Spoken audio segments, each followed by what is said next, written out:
বছর ঘুরে আবারও এলো পবিত্র মাহে রমজান। ত্যাগের মহিমায় যখন মানুষের মনে প্রশান্তি থাকার কথা, তখন দেশের বিভিন্ন প্রান্তে সাধারণ মানুষের কপালে চিন্তার ভাঁজ। উৎসবের আমেজ ছাপিয়ে বাজারে এখন কেবলই অস্থিরতার আগুন।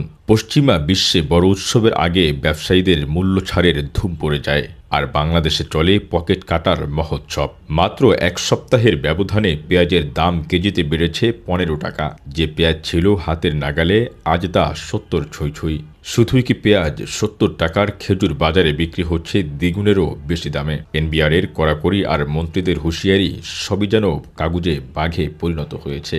গত বছর অর্থাৎ 2025 সালে অন্তর্বর্তীকালীন সরকারের আমলে চিত্রটা ছিল কিছুটা ভিন্ন। কঠোর বাজার মনিটরিং আর নিরবচ্ছিন্ন বিদ্যুতের সাধারণ মানুষ পেয়েছিল এক পশলা স্বস্তি। কিন্তু রাজনীতির পট পরিবর্তনে আজ নতুন সরকারের সামনে বড় প্রশ্ন, তারা কি পারবেন সেই মানদণ্ড ধরে রাখতে, নাকি ডক্টর ইউনূস সরকারের সেই অর্জন ধুলোয় মিশিয়ে দেবে অসাধু সিন্ডিকেট।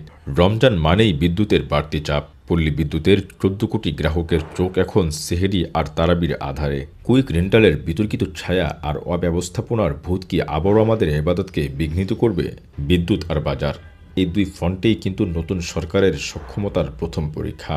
জনগণ পাশে আছে, সমর্থনও দিয়েছে, কিন্তু বিনিময়ে চায় স্বচ্ছতা আর একচিলতে প্রশান্তি। সিন্ডিকেট আর চাঁদাবাজির বিষদাঁত যদি এখনই ভেঙে দেওয়া না যায়, তবে এই রমজান কেবল ইবাদতের নয়, চরম অসন্তোষের মাস হিসেবেও রাজপথ উত্তেজিত হয়ে উঠবে। সুশাসন কি তবে শুধু স্লোগান হয়েই থাকবে, নাকি সাধারণ মানুষের ইফতারের টেবিলে তার বাস্তব প্রতিফলন ঘটবে? উত্তর খুঁজছে গোটা জাতি। Hussain Mohammad Arman, multimedia desk, press point.